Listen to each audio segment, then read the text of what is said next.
Hello everyone, welcome to study IQ. आज बहुत लंबे समय के बाद आपके साथ दोबारा जुड़ने का मौका मिल रहा है। मोटिवेशन का ये मेरा तीसरा वीडियो है। इससे पहले मैंने आपके क्वेश्चंस आंसर किए थे। आज एक बहुत ही इम्पॉर्टेंट क्वेश्चन का मैं आंसर करूँगा। ये क्वेश्चन मुझे कुछ दिन पहले मिला, एक स्टूडेंट से। मैंने नाम छुपा दिया है यहाँ पे उसका। उन्होंने ये कहा कि मैं IBPS PO की तैयारी कर रहा हूँ और मैं एक बिलो एवरेज स्टूडेंट हूँ, यानी एक औसत स्टूडेंट हूँ। कोई बहुत ज़्यादा टैलेंटेड या ऐसा नहीं है। जैसा कि ज़्यादातर स्टूडेंट होते हैं, वो एक औसत स्टूडेंट होते हैं। और उन्होंने ये कहा कि मैं ये सुनिश्चित नहीं कर पा रहा हूँ कि जितना मैं हार्डवर्क कर रहा हूँ क्या वो सफिशियंट है या नहीं है। कृपया मार्गदर्शन करें। तो इन्होंने ये कहा है कि मैं कैसे अपना एक, सबसे पहली चीज़ तो मैं जो हार्डवर्क कर रहा हूँ क्या वो सफिशियंट है या नहीं है, और दूसरा मेरा एक सही तरीका क्या होना चाहिए हार्ड वर्क करने का। तो ये दो चीज़ें मैं आपको इस वीडियो में आंसर करूंगा। देखिए, सबसे पहले तो हम आते हैं इस चीज़ पे, हार्ड वर्क के ऊपर। कई बार ऐसा होता है कि रिजल्ट होता है एग्ज़ाम का, वो हमारे आशातीत नहीं होता, हमारी आशा के विपरीत रिजल्ट आता है। ऐसे में हम परेशान हो जाते हैं, निराश हो जाते हैं, और फिर हम ज़्यादातर ऐसा कहते हुए स्टूडेंट्स मुझे दिखते हैं कि सर मैंने मेहनत तो बहुत की थी, मेरी मेहनत में कमी नहीं थी, पर मैं सिलेक्ट नहीं हो पाया। ये भी बहुत सुनने को मिलता है। कुछ स्टूडेंट्स मान लेते हैं कि हाँ भाई, मैंने मेहनत जो है वो उतनी नहीं की और मैं सफल नहीं हो पाया, तो मेरी ही कमी है, अगली बार मैं और अच्छा करूँगा। तो इनकी तो कोई दिक्कत नहीं है जो ऐसा बोलते हैं, क्योंकि उन्हें शायद ये लगता है उनकी मेहनत जो है उसमें कमी थी। एक बहुत बड़े संत हैं, उन्होंने ये कहा था कि असफलता सिर्फ यह सिद्ध करती है कि सफलता का प्रयास पूरे मन से नहीं किया गया। ये एक संत ने कहा है। तो ये भी ठीक है, लेकिन इसका क्या करें, पहली वाले सिचुएशन का क्या करें। अगर कोई स्टूडेंट बोलता है कि सर मेहनत मैंने बहुत अच्छी की थी, कोई कमी नहीं थी, पर सिलेक्शन नहीं हो पाया, तो इसमें मैं ये कहूँगा कि हो सकता है आपका हार्डवर्क आपकी नज़रों में अच्छा हो, लेकिन जितना रिक्वायर्ड हो उससे कम हो। ठीक है, अब उसमें स्टूडेंट कहेगा नहीं सर ऐसा बिल्कुल नहीं है, मैंने तो बहुत ज़्यादा हार्डवर्क किया था, बहुत ही ज़्यादा। तो इसको, इस गुत्थी को सुलझाने का कि क्या स्टूडेंट ने वाकई में उतना हार्डवर्क किया था जितना रिक्वायर्ड है, या उससे कम किया था, क्योंकि ये एक ऐसी गुत्थी है जिसका कोई आंसर नहीं है, लेकिन मेरे पास इसका आंसर है। और वही मैं आपको इस वीडियो में बताऊंगा कि आपको कितना हार्डवर्क करना है। और ये वीडियो मैं खास तौर पे बैंक पीओ के बच्चों के लिए बना रहा हूं। बैंक पीओ से मतलब है जो बैंक में असिस्टेंट मैनेजर की नौकरी चाहते हैं, या बैंक में क्लर्क या इंश्योरेंस एग्जाम, इन्हीं को दिमाग में रख के मैंने ये वीडियो तैयार किया है। दूसरे एग्जाम्स के लिए मैं और वीडियोस बाद में बनाऊंगा जब भी मेरे को वक्त मिलेगा, पर मैं इस गुत्थी को इस वीडियो में हमेशा के लिए सुलझा देना चाहता हूं कि ये आकलन कैसे करें, ये सुनिश्चित कैसे करें कि आपने जो हार्डवर्क करा है वो सफिशियंट है या नहीं है। तो उसका एक सबसे अच्छा इलाज आपको बताता हूं। देखिए, मैंने एक अपने स्टूडेंट से बात की। ये मेरा स्टूडेंट बैंक में नौकरी कर रहा है। अ, कौन सी ब्रांच में, ये सब मैं नहीं बताऊंगा, वरना आपको ऐसा लगेगा कि वर्क कल्चर खराब है। तो मैंने उससे पूछा भाई आपका रूटीन क्या है, जरा रूटीन बताइए। तो उसने मुझे अपना रूटीन ये बताया। उसने कहा सर मैं 9 बजे जो है बैंक में सुबह पहुंच जाता हूँ, मेरी बायोमेट्रिक अटेंडेंस होती है। उसके बाद मैं काम करता हूँ लगातार, याद रखिए लगातार, बीच में इतना भी समय नहीं होता कि मैं अपना फ़ोन उठा लूँ। ठीक है, और 9 बजे बायोमेट्रिक पे मैं अपनी उंगली लगा देता हूँ। उसके बाद लंच, 2 से 2:30 बजे मैं लंच करता हूँ। फिर मैं अपना ऑफिस छोड़ता हूँ शाम को 8 बजे। 8 तो बज ही जाते हैं, ये तो वो बोला मिनिमम बज जाते हैं 8। और अगर मान लीजिए तिमाही ख़त्म हो रही है, जैसे कि दिसंबर का महीना है, दिसंबर के आखिरी के 15 दिन या मार्च के आखिरी 15 दिन, उन दिनों में तो ये भी नहीं पता, रात को 11, 11:30, 12 भी बज जाते हैं। ठीक है ना, जो तिमाही जब खत्म होती है, क्वार्टर खत्म होता है, तो काम ज़्यादा होता है।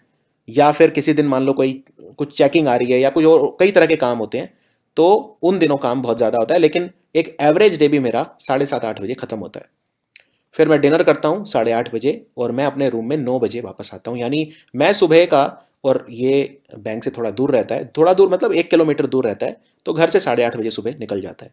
यानी सुबह 8:30 बजे घर का निकला हुआ ये जो बच्चा है, ये रात को 9 बजे घर पहुंच रहा है। यानी कि आप क्या ये कह सकते हैं सेफली कि ये एक तरह से 12 घंटे काम कर रहा है। ये वो जिंदगी है जिसके लिए आप तैयार हो रहे हो। अब मेरा एक सूत्र हमेशा याद रखो। आपको लगता है ना आप बहुत हार्ड वर्क कर रहे हो। अच्छा, एक तो पहले मैं आपको ये बता दूं कि जिंदगी का सबसे बड़ा झूठ क्या होता है। जिंदगी का सबसे बड़ा झूठ ये होता है कि ये काम कर लो इसके बाद जिंदगी सेट है। ये आपने 10वीं क्लास में सुना होगा कि भाई 10वीं पास कर लो फिर लाइफ सेट है, बोर्ड में अच्छे नंबर आ जाए फिर लाइफ सेट है, 12वीं कर लो, ये कर लो, ग्रेजुएशन कर लो, पोस्ट ग्रेजुएशन कर लो। अब लोग ये कहते हैं बस एक बार IBPS PO में हो जाए फिर लाइफ सेट है। क्या वाकई में सेट है? तो हार्ड वर्क का आकलन करते हैं। एक जो औसत बच्चा होता है वो आजकल कितना पढ़ रहा है? कोई 3 घंटे पढ़ रहा है, कोई 4, कोई 5, कोई 6, हम उस पर नहीं जाएंगे कौन कितना पढ़ रहा है। मोटी बात यह है, जब आप एक बार PO बन जाओगे तो ये बात तो निश्चित है आपका हार्ड वर्क ज़्यादा रहेगा कंपेयर टू जितना आप आज कर रहे हैं। अगर ये बात आपको समझ में आ गई तो फिर आप काम से बचोगे नहीं। देखिए, आप एग्ज़ाम की तैयारी कर रहे हैं, ठीक है, आपके ऊपर बहुत प्रेशर है, आप हार्ड वर्क कर रहे हैं, आपके मन में एक अपोह की स्थिति है, एंजाइटी है फ्यूचर को लेकर, टेंशन है, कुछ ना कुछ स्ट्रेस है, तनाव है। लेकिन आप मान के चलिए ये सब चीज़ें जब आप बैंक की नौकरी में होंगे तो और ज़्यादा होंगी, कम नहीं होंगी। हाँ, थोड़ा सा फ्यूचर को लेके जो एंजाइटी है वो कम हो सकती है, लेकिन वहाँ पे आप हार्डवर्क ज़्यादा करेंगे। यानी अगर मैं ये कहूँ कि आप आज जो मेहनत कर रहे हैं अपने वर्तमान में, वो मेहनत कम है और आप बहुत बड़ी मेहनत के लिए तैयार हो रहे हैं, अगर मैं ऐसा कहूँ तो ये अतिशयोक्ति नहीं होगी। यानी PO की जॉब में आपको आज से ज़्यादा हार्डवर्क करना पड़ेगा, और वो आप ये रूटीन देख लीजिए और आप अपने आसपास आपके भाई बहन बंधु, आपके कोई कज़न, कोई भी, उनसे ये आप सुनिश्चित कर लीजिए कि क्या ये जो रूटीन है उनके सरकारी बैंकों में भी यही रूटीन मिलेगा। हो सकता है आधा घंटा आगे पीछे हो, लेकिन इतना हार्डवर्क हर वो PO कर रहा है जो सिलेक्ट हुआ है, राइट। अब एक बात बताइए, जब आपको पता ही है कि आपको इतना हार्डवर्क करना है आगे जाके और आप अभी इतना कर रहे हैं या हो सकता है इतना भी नहीं कर रहे हैं, तो क्यों ना इसके लिए तैयार हो जाए। जब इतना करना ही है तो पहले से इसके लिए तैयार हो जाए। यानी जब आप आज तैयारी कर रहे हैं तो अपना रूटीन यही बना लो। देखो फर्क क्या होता है, फर्क ये होता है, ये एक फोटो देखिए, ये वही बच्चा है जो एक वक्त काम से बचता था, जो डेली अपने आप को ये कोशिश करता था कि पढ़ाई के लिए मोटिवेट करे, राइट। और इसने ये सोचा होगा कि बैंक में जाके मेरा काम आसान हो जाएगा। अब वो बैठ गया कैशियर पे जाके। अब जब वो बैठ गया तो वहाँ पे लाइन लगी रहती है, आधा घंटा मिलता है और उस आधे घंटे में भी लोग कोई ना कोई कमेंट मार ही देते हैं कि भाई आप जल्दी आओ, जल्दी करो, आप तो बहुत टाइम लगा रहे हो, हम तो कब से लाइन में खड़े हैं। फ़र्क क्या है? फ़र्क ये है, when it is an option hard work is tougher to do. Hard work जो है यहाँ पे करना ही पड़ेगा, ये मजबूरी है, मोटिवेशन का सवाल ही नहीं है। क्या आप ये कह सकते हो अपने बॉस से, सर आज मैं काम पे नहीं आ रहा क्योंकि मैं मोटिवेटेड फील नहीं कर रहा? नहीं, करना पड़ेगा। यानी आप बाध्य हो, और जब आप बाध्य हो तो आपको हार्डवर्क करना ही पड़ता है। एक एक लड़का जो PO की नौकरी कर रहा है, उसका भी तो मन करता होगा कि मैं बीच में थोड़े टाइम फेसबुक देख लूं। क्या वो देखता है? नहीं देखता। क्यों? लोग सामने खड़े हैं, वो बाध्य है, रूटीन है उसका। उसका मन करता होगा बीच में मैं ट्विटर देख लूं, बीच में मैं घर वालों से बात कर लूं, गर्लफ्रेंड बॉयफ्रेंड से बात कर लूं, बीच में मैं कुछ अपनी मर्जी से घूमने चला जाऊं, कहीं बाहर एक चक्कर लगाया हूं। पर क्या उसको उतना वक्त मिलता है? नहीं मिलता, क्योंकि वो बाध्य है। अब इसी चीज को हम आपके घर में देखते हैं जब आप पढ़ाई कर रहे हैं तब। मान लीजिए मैं अब आपको कह रहा हूं, मैं कह रहा हूं आप ये रूटीन पढ़ाई का बना लो, क्योंकि इतनी मेहनत बाद में ही करनी है।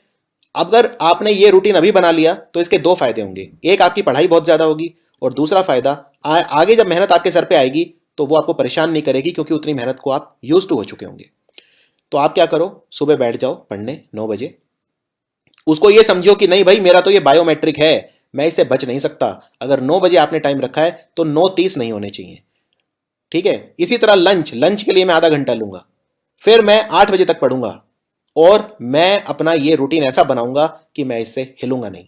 अब डिफरेंस क्या है? डिफरेंस ये है, यहां आप अपने घर के कंफर्ट में बैठे हैं तो इस पर स्थायी रहना मुश्किल होगा, लेकिन वही चीज पे तो आपको विजय पानी है। जो इस पे विजय पा जाएगा वो अभी भी पढ़ लेगा और आगे वाली चुनौतियों के लिए भी तैयार रहेगा। मैं आपको एक बड़ी अच्छी लाइन बताता हूँ। एक गोल्फ की खिलाड़ी है, मैं उनको इंस्टाग्राम पे फॉलो करता हूँ। तो वो गोल्फ की खिलाड़ी जो है, उन्होंने ये इंग्लिश में शेयर किया था, मैंने इसको हिंदी में अनुवाद बता दिया है। उन्होंने ये कहा था, आप रोज रोज अपने आप को मोटिवेट नहीं कर पाएंगे, आप रोज रोज अपने आप को मोटिवेट नहीं कर पाएंगे, इसलिए सबसे अच्छा है कि आप मेहनत का रूटीन बना लें। ठीक उसी तरह जिस तरह एक बैंक के कर्मचारी ने बनाया हुआ है, इसका रूटीन है तो उतना हार्डवर्क ये रोज कर रहा है, और एक समय के बाद क्या होगा, ये इस हार्डवर्क को यूज टू हो जाएगा। समस्या ये है कि आपको हार्डवर्क करने की हैबिट नहीं है, और वो हैबिट आप डेवलप कैसे करोगे जब तक आपके ऊपर कोई इस तरह का डंडा नहीं होगा जैसे ये बैंक के अधिकारी के ऊपर है। तो कैसे करोगे, उसके लिए अपने आप को प्रेरित करना होगा। कुछ ही दिनों की बात है, अगर आपने एक बार ये डिसाइड कर लिया कि मैं इस रूटीन को पढ़ाई के लिए बिल्कुल इस्तेमाल करूंगा, यूज करूंगा, तो फिर कुछ ही दिन में आपका ये रूटीन बन जाएगा, और फिर आपको बार बार मोटिवेशन नहीं ढूंढना पड़ेगा पढ़ाई के लिए। और एक बात और बता दूं, ये उस सवाल का भी आंसर करता है जो उस बच्चे ने मुझसे पूछा कि सर मैं कितना हार्डवर्क करता हूं, क्या वो सफिशियंट है कि नहीं। मेरी बात मान के चलो, ये जो हार्डवर्क आप करोगे ये हाईएस्ट है जो आप कर सकते हो। इससे ज़्यादा एक व्यक्ति हार्डवर्क नहीं कर सकता। और इतना, मैं ये नहीं कह रहा आपको एकदम एग्जैक्ट रूटीन ऐसा बनाना है, इसमें आप 2-3 घंटे कम कर सकते हो। फॉर एग्जाम्पल, आप अपना दिन सुबह 10 बजे शुरू कर सकते हो, आप रात को 9 बजे तक या 8 बजे तक पढ़ाई की बजाय आप 6 बजे तक पढ़ सकते हो। लेकिन वो बाध्यता लानी होगी जो बाध्यता एक बैंक कर्मचारी के ऊपर होती है।